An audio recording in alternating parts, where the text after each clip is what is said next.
이스라엘 자손의 온 회중이 여호와의 명령대로 신광야에서 떠나 그 노종대로 행하여 르비딤의 장막을 쳤으나 백성이 마실 물이 없는지라.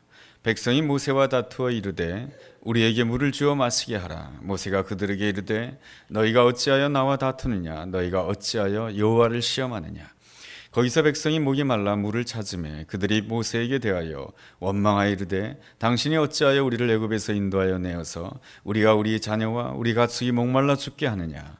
모세가 여호와께 부르짖어 이르되 내가 이 백성에게 어떻게 하리이까? 그들이 조금 있으면 내게 돌을 던지겠나이다. 여호와께서 모세에게 이르시되 백성 앞을 지나서 이스라엘 장로들을 데리고 나일강을 치던 내 지팡이를 손에 잡고 가라.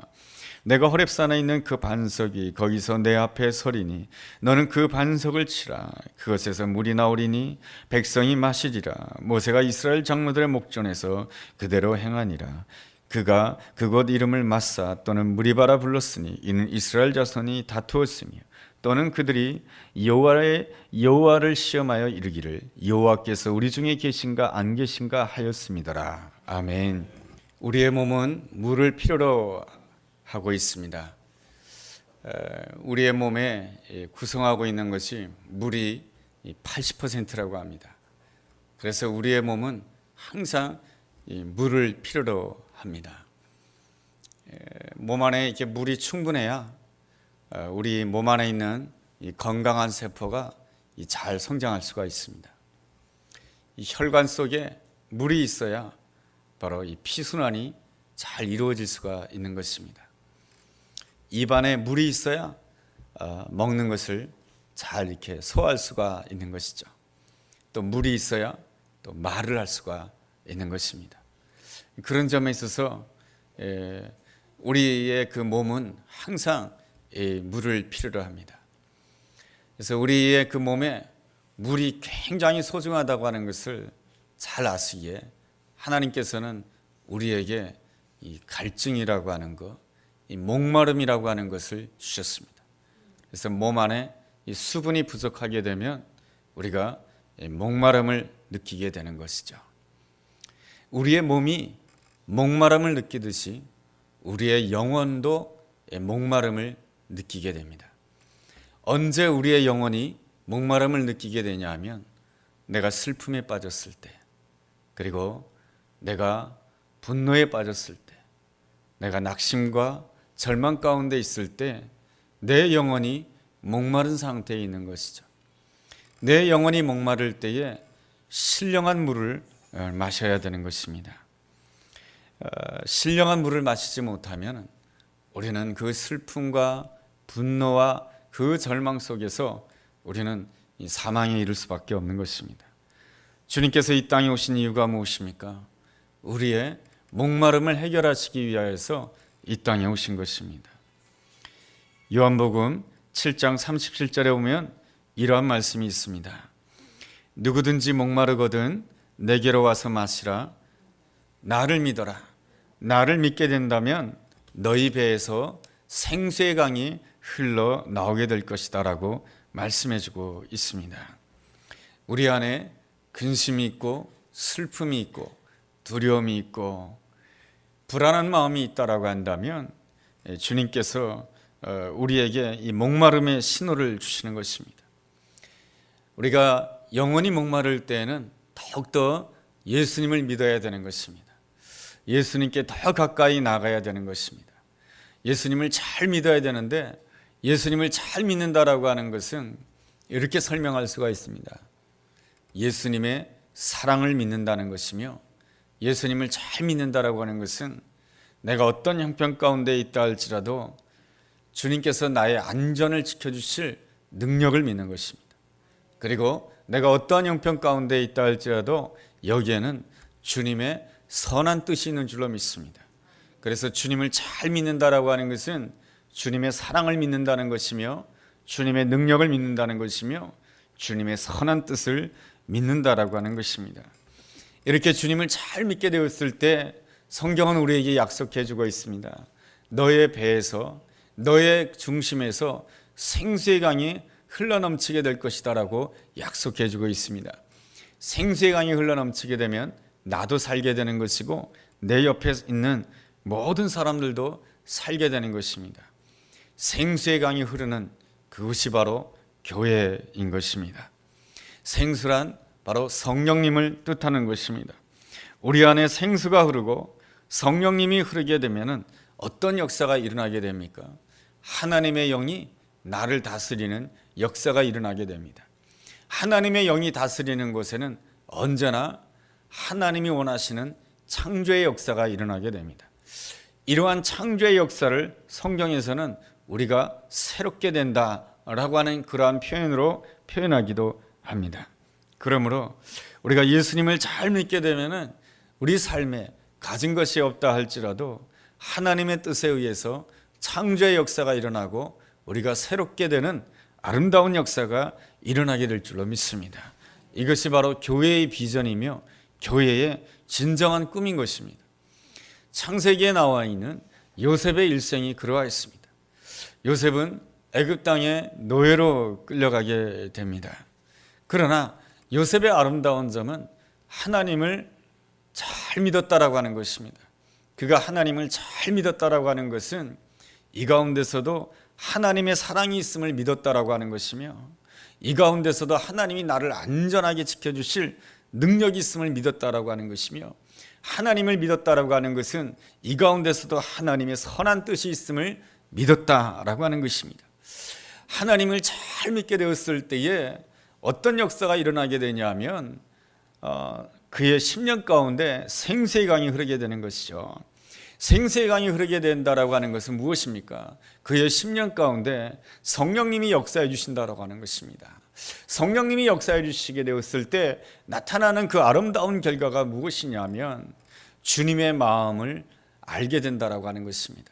모든 것을 바라볼 때마다 주님의 마음으로 바라보게 된다라고 하는 것이죠. 너의 생활을 내 마음으로만 바라보면은 세상에 이것보다 비참한 것이 없습니다. 내 마음으로만 바라보게 되면은 요셉 같은 사람은 반드시 무엇에 빠지게 됩니까? 자기 연민에 빠지게 됩니다. 자기 연민에 빠졌다라고 하는 것이 무엇입니까? 내가 나를 불쌍하게 생각하는 것입니다. 내가 나를 불쌍하게 생각하면 하나님의 은혜를 체험할 수가 없습니다. 세상에서 내가 가장 불행한 여자이다. 내가 세상에서 가장 불쌍한 남자이다. 내가 이 세상에서 가장 불행한 사람이다라고 생각하면 그 인생에는 아무런 해결책이 없게 되는 것입니다. 그러나 주님의 마음을 깨닫게 된다라고 한다면, 주님께서 나를 불쌍히 여기신다라고 하는 주님의 마음을 깨닫게 된다라고 한다면 그때부터 내 인생에 새로운 역사가 시작되는 줄로 믿습니다. 이 요셉은 주님의 마음을 알았기 때문에 자기를 바라볼 때에 부정적으로 바라보지 않았습니다. 자기를 절망적으로 바라보지 않았습니다. 하나님을 잘 믿었기 때문에 이 가운데서도 하나님의 긍휼하심이 있고 이 가운데서도 하나님의 사랑이 있음을 믿었기 때문에 그 상황 가운데서도 섬기는 자가 될 수가 있었고, 그 상황 가운데서도 형통케 되는 아름다운 은혜를 누리게 된 줄로 믿습니다. 또한 요셉이 애굽의 총리가 되었을 때도 자기 마음으로만 형제들을 바라보았다라고 한다면 미움과 복수로 결단낼 수가 있었을 것입니다. 그러나 이 요셉은 주님의 마음으로 그들을 바라보았습니다. 그러기에 그들을 긍휼의 마음으로 바라볼 수밖에 없었고, 관용의 마음으로 바라볼 수밖에 없었고, 그들을 포용할 수밖에 없었던 것입니다. 그렇게 되었을 때 어떤 역사가 일어나게 됩니까? 그의 삶 가운데 생수의 강이 넘쳐 흐르게 되는 것이죠. 요셉 자신만 기뻐할 뿐만 아니라 요셉과 함께했던 그 모든 형제들도 기뻐하게 되는 아름다운 역사가 일어나게 된 것입니다. 그러므로 우리가 삼아야 될 가장 아름다운 꿈은 바로 예수님 잘 믿는 것입니다. 우리의 중심에 생수의 강이 흐르게 되는 것입니다. 생수의 강이 흐른다라고 하는 것은 성령 충만해지게 되는 것이죠. 성령 충만해진다라고 하는 것은 무엇입니까? 우리가 예수 그리스도의 몸이 되는 것입니다. 교회를 무엇이라고 말합니까? 예수 그리스도의 몸이라고 말을 하는 것이죠. 그러므로 생수의 강이 흐른다, 성령 충만하다라고 하는 것은 어떠한 형편 가운데 있다 할지라도 그리스도의 몸으로 살아가는 것입니다. 그리스도의 몸으로 살아가기 때문에 우리는 무엇을 보아도 그리스도의 눈으로 바라봐야 되는 것입니다. 그리스도의 눈으로 바라보기 때문에 내가 아무거나 볼 수가 없습니다. 그리스도의 눈으로 바라봐야 되기 때문에 내가 더러운 것을 보면 아니 되는 것입니다. 그리스도의 눈으로 바라보기 때문에 하나님이 기뻐하지 않는 것을 보아서는 아니 되는 것입니다. 그리스도의 귀로 들어야 되기 때문에 하나님이 기뻐하지 않는 소리를 들어서는 아니 되는 것입니다. 그리스도의 손으로 봉사를 해야 되기 때문에 내가 섬김의 자세로, 겸손의 자세로 섬길 수 있어야 되는 것입니다. 이러한 모습이 바로 예수 잘 믿는 교회의 모습이며, 이런 모습이 바로 생수의 강이 흐르는 교회의 모습이며, 이러한 모습 가운데 바로 기쁨이 넘치고 생명이 넘치고 하나님의 아름다운 역사가 넘치게 되는 귀한 모습인 줄로 믿습니다. 그러므로 교회가 진실로 교회가 되기 위해서는 예수님을 잘 믿어야 되는 것입니다. 예수님을 잘 믿기 위해서는 첫째로 우리 가운데 목마름의 문제가 있을 때에 하나님을 시험해서는 아니 되는 것입니다. 다시 말하면 하나님을 오해해서는 안 된다라고 하는 것입니다. 오늘 본문 1절 말씀에 보면 이스라엘 백성들이 하나님의 인도함 따라 가다가 르비딤에 도착하게 되었을 때에 어떤 문제가 발생하게 되냐면 마실 물이 없게 되는 그러한 안타까운 일을 맞이하게 됩니다. 여러분, 이 말씀을 통해서 우리가 알 수가 있는 것은 하나님의 인도를 받는다 할지라도 고통의 문제가 주어질 수가 있고, 하나님 말씀에 잘 순종한다 할지라도 어려움의 문제가 찾아올 수 있다라고 하는 것을 알아야 되는 것입니다. 그때 하나님의 사람은 어떻게 반응해야 되는가? 이스라엘 백성들은 어떻게 반응해 주고 있습니까? 오늘 본문 2절 말씀에 보면 백성이 모세와 다투었다라고 말씀해 주고 있고요, 2절 하반절에 보면은 이스라엘 백성들이 여호와를 시험했다라고 말씀해 주고 있습니다. 여호와를 시험했다라고 하는 것이 무슨 뜻입니까? 그것은 바로 인간 스스로 심판자가 되었다라고 하는 것입니다. 그리고 하나님을 피고인 속에 놓았다라고 하는 것입니다. 그래서 인간 스스로 재판자가 되어서 하나님을 판단하고 정죄하는 자가 되었다. 이것이 바로 하나님을 시험했다라고 하는 뜻인 것입니다. 뭔가 반대가 된 것 아니겠습니까? 하나님이 보좌 가운데 계시고 내가 바로 죄인석에 서야 되는 거예요. 내가 피고인석에 서야 되는 것입니다. 내가 피고인석에 섬으로 인해서 우리가 항상 고백해야 될 것이 무엇입니까? 하나님이 옳으십니다. 하나님이 재판자이십니다. 하나님이 잘하신 것입니다. 내 계획보다 하나님의 계획이 더 옳으십니다. 내 생각보다 하나님의 생각이 더 옳으십니다. 이렇게 고백하는 것이 바로 내가 마땅히 있어야 될 자리 아니겠습니까? 그런데 말이죠, 인간에게 문제가 찾아오고 고통이 찾아오고 괴로움이 찾아오게 되면은 사람들은 초조해지게 되고 불안해지게 됩니다. 초조해지게 되고 불안해지게 되면은 판단 능력을 상실하게 되는 것이죠. 판단 능력을 상실하게 되면은 반드시 나타나는 현상이 있습니다. 자기 스스로 하나님이 되려고 한다라고 하는 것입니다. 그래서 자기가 재판석에 앉게 되고 하나님을 피고인석에 앉혀서 하나님을 향해서 판단하고 정죄하게 되는 것이죠. 하나님을 향해서 어떻게 판단하고 정죄합니까?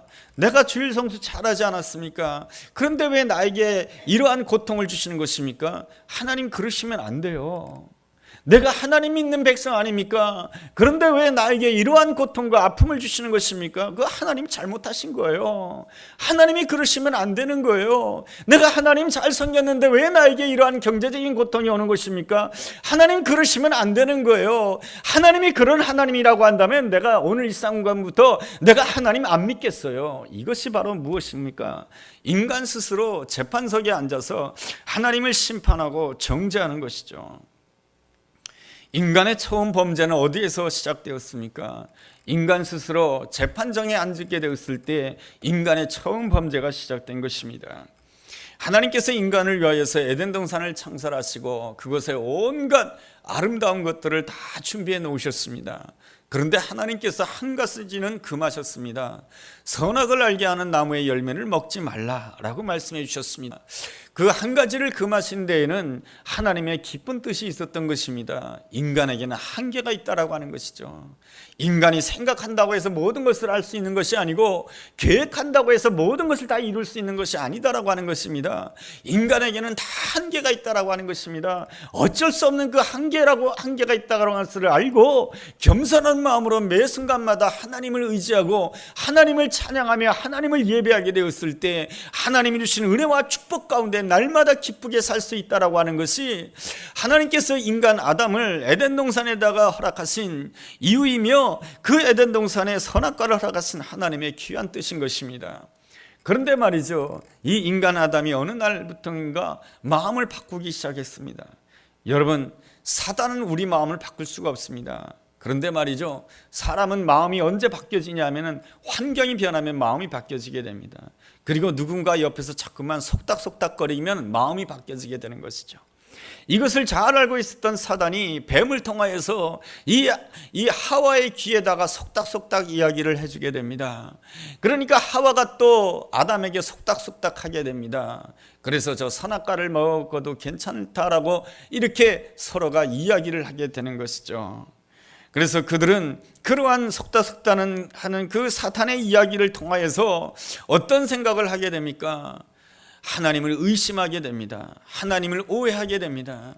하나님께서 우리로 하여금 선악과를 먹지 못하게 하시는 것은 우리가 선악과를 먹게 되면 눈이 밝아져서 하나님처럼 되는 것에 대해서, 하나님과 동등하게 되는 것에 대해서 하나님이 굉장히 싫어하시기 때문에 우리로 하여금 선악과를 먹지 못하게 하는 것이다. 왜 나도 하나님처럼 결정하지 못하느냐? 왜 하나님처럼 나도 판단하지 못하느냐? 내 인생 내가 알아서 하겠다는데 하나님이 왜 간섭하시냐? 내가 판단하고 내가 결정하고 내가 계획하고 내가 이루겠다는데 누가 뭐라 그러냐? 이것이 바로 무엇입니까? 내가 스스로 판단자에 서서 내가 계획하고 내가 모든 것을 하겠다라고 하는 인간의 범죄인 것이죠.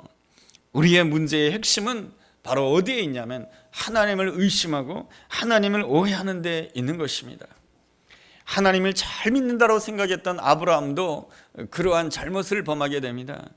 아브라함의 나이가 많아지고 부인 사라의 나이가 많아지게 되자 하나님이 약속하신 그 아들 소식이 없게 됩니다. 그러다 보니까 아브라함과 사라가 이렇게 생각하게 됩니다. 더 나이 들다가는 아이를 가지지 못할 것 같다. 그러니 우리 가족 가운데 우리의 그 종 가운데 하갈이라고 하는 여성이 있으니 그 여성을 취하여서 아들을 낳게 된다라고 한다면 이것도 또한 하나님께 영광이 되지 않겠는가? 그런 생각 가운데 하갈을 취하여 이스마엘을 낳게 됩니다.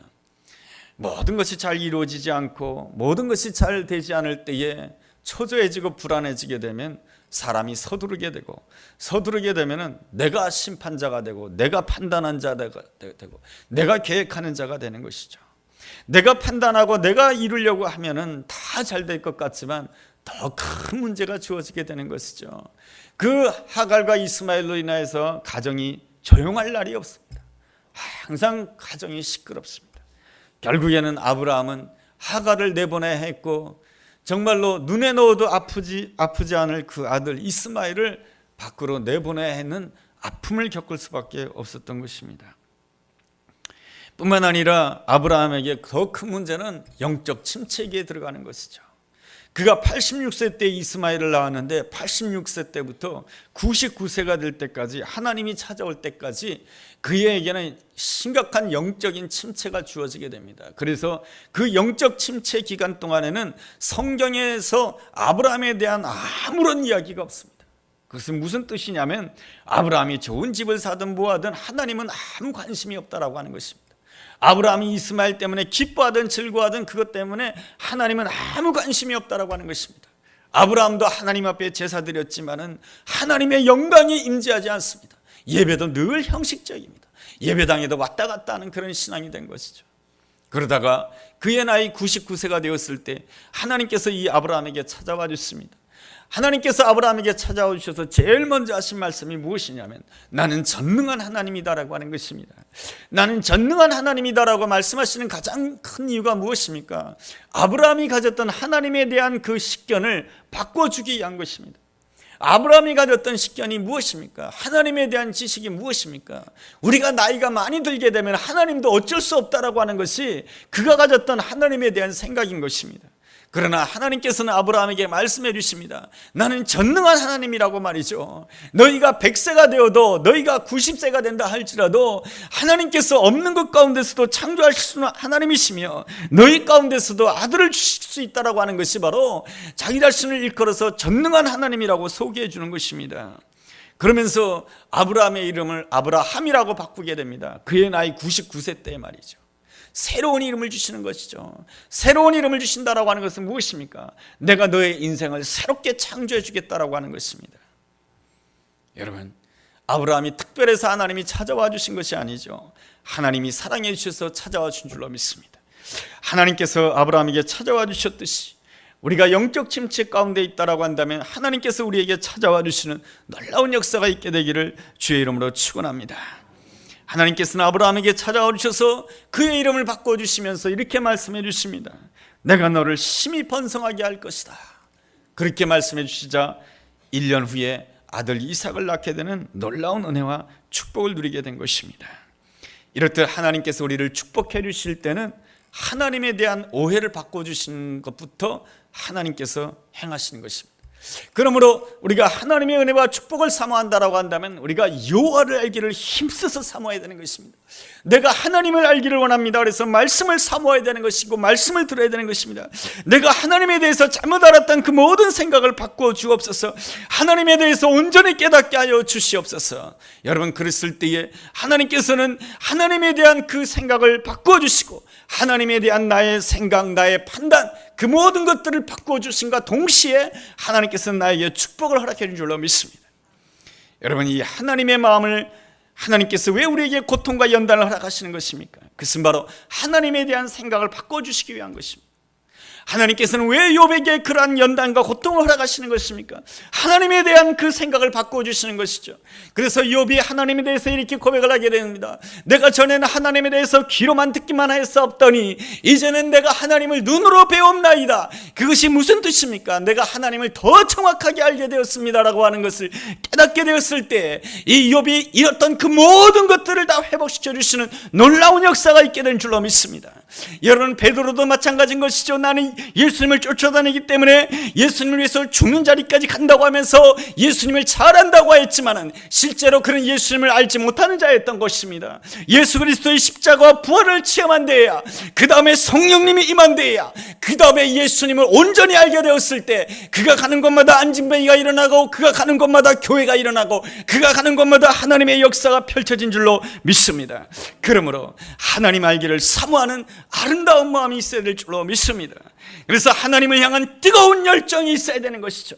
내가 하나님을 알기 위해서 내가 기도하기를 원하며 하나님 알기를 위해서 내가 부르짖기를 원하며 하나님을 알기를 위하여 내가 말씀을 묵상하기를 원합니다. 그 마음이 있게 되었을 때 하나님께서 여러분의 모든 삶까지도 함께 풀어줄 줄로 믿습니다. 둘째로, 문제가 있을 때에 우리가 기도를 멈춰서는 아니 되는 것입니다. 4절 말씀에 보면 모세가 여호와께 부르짖고 있습니다.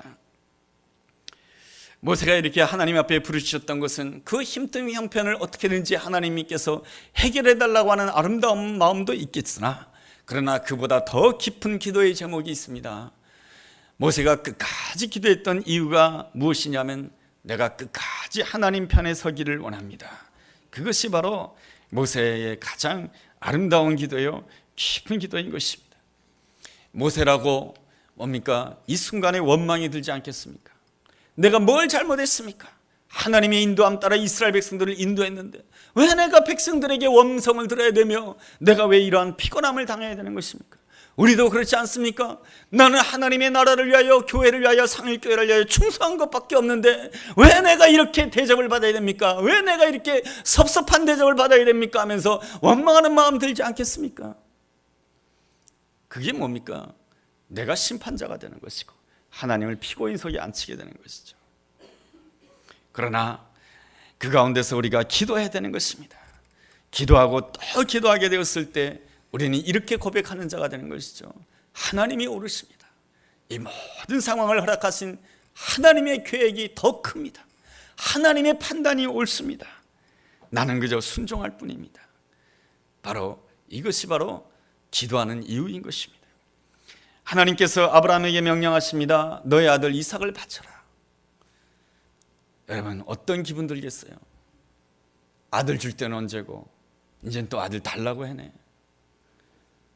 참 너무하십니다.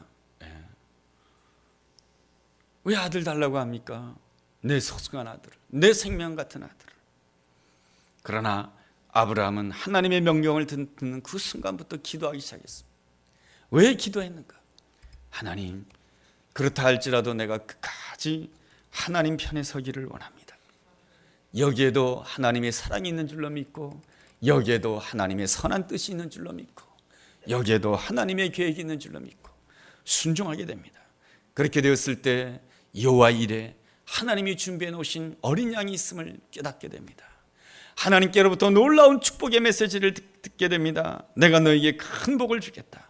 너의 씨로 말미암아 천하 만민이 복을 얻을 것이다 라고 말씀해 주셨습니다. 우리가 힘들 때일수록 더욱 기도해야 되는 이유가 무엇입니까? 끝까지 하나님 편에 서기 위한 것입니다.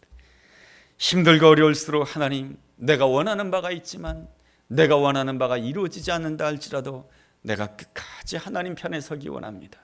이렇게 기도할 수 있다라고 한다면 그 순간부터 하나님의 영이 여러분 가운데 놀랍게 역사해 주신답니다. 여러분 한번 해보시기 바랍니다.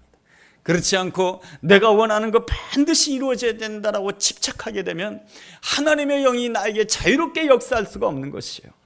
예수님도 그러셨습니다. 예수님께서 십자가를 앞에 두고 끝까지 기도하셨습니다. 땀방울에 핏방울까지 기도하셨습니다. 그 이유가 무엇입니까? 물론 예수님의 마음에도 이 고통을 면하게 해달라고 하는 그러한 안타까운 기도도 있었으나, 그러나 예수님의 가장 깊은 기도는 무엇이냐면 이 가운데서도 내가 끝까지 하나님의 편에 서기를 원합니다.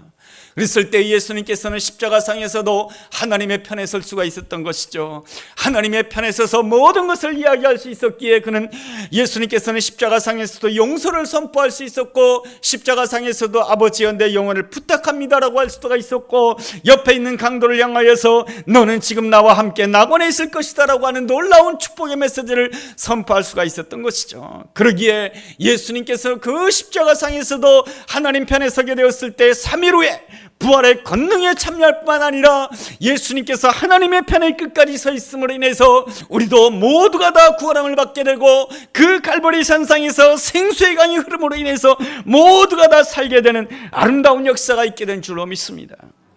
여러분, 양화진에 가게 된다라고 한다면 참 외국인이 이 땅에 와서 선교를 하신 그 선교사님들의 묘지가 있습니다. 한 450개의 묘지가 있는데요, 그 중에 100개의 묘지가 어린아이의 묘지입니다. 어린아이의 묘지라고 하는 것은 선교사님들의 자녀들의 묘지다라고 하는 것입니다. 그 자녀들이 그 10살 미만 때에 죽은 거예요. 왜냐하면 그분들이 이 땅에 왔을 때 대부분 25에서 35살 사이에 왔어요. 그래서 신혼 초기였고 결혼한 지 얼마 안 되었고 어린아이들은 3살, 4살 때였는데 이 땅에 전염병이 있었고 이 땅에 풍토병이 있었기 때문에 그 어린아이들이 이 땅에, 이 조선 땅에 있는 이 풍토병과 전염병을 이기지 못해서 어린아이들이 죽었던 것이죠.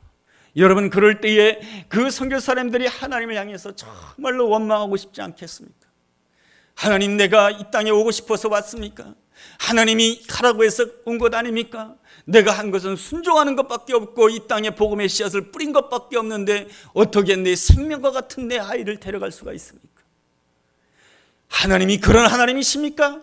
그렇다라고 한다면 내가 하나님을 믿지 않겠습니다.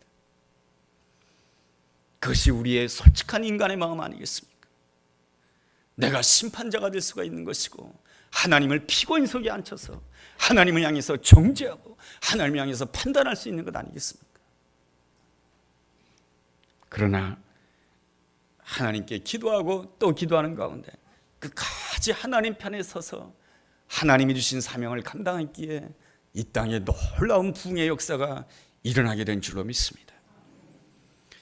이 땅의 부흥의 역사는 우리의 수고와 땀으로 이루어진 것이 아니고 슬픔과 아픔 가운데서도 끝까지 하나님 편에 설 수 있었던 순종의 씨앗을 통해서, 순교의 씨앗을 통해서 놀라운 부흥의 역사, 이 땅에 생수의 강이 흐르는 역사, 그래서 영적으로도 살고 육적으로도 살게 되는 아름다운 역사가 이 땅에 놀랍게 일어나는 줄로 믿습니다.